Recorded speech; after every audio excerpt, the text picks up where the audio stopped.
આજે હેલ્મેટના કાયદા વિશે સંવાદ કરીએ. આ હેલ્મેટનો કાયદો વર્ષોથી ગાજે છે એટલો વરસતો નથી, પણ સૌને પલળ્યા વિના જતો પણ નથી.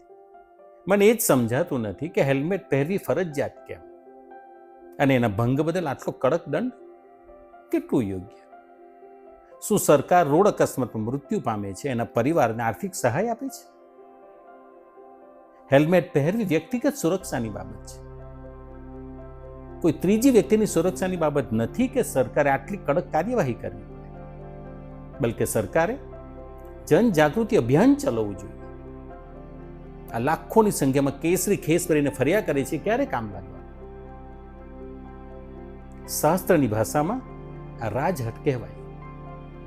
જે દેશમાં 80 કરોડ માણસોને મફતનું અનાજ આપવું પડતું હોય, લાખો વિદ્યાર્થી રાઇટ ટુ એજ્યુકેશનની સહાયથી ભણતા હોય, એ દેશમાં હેલ્મેટ નહીં પહેરવાનો આટલો મોટો દંડ, અને બીજી બાજુ દારૂ પીને રોડ અકસ્માતમાં નિર્દોષ માણસોને મારી નાખતા માણસો જેલની જગ્યાએ મોજથી બહાર ફરે. ઓવરલોડેડ ગાડીઓ હાઈવે પર અને જૂની પુરાણી રેતી કપચીની ગાડીઓ, પાણીના ટેન્કરો બિંદાસ શહેરમાં ફરે. એને કોઈ પૂછવાવાળું નહીં, અને પૂછે તો એને કોઈનો ડર નહીં. ઓળખાણ હોય, સેટિંગ હોય, અને માંડ 1000 હાડમારી ભોગવીને 10-20 હજાર કમાતો માણસે પોલીસથી ડરવાનું?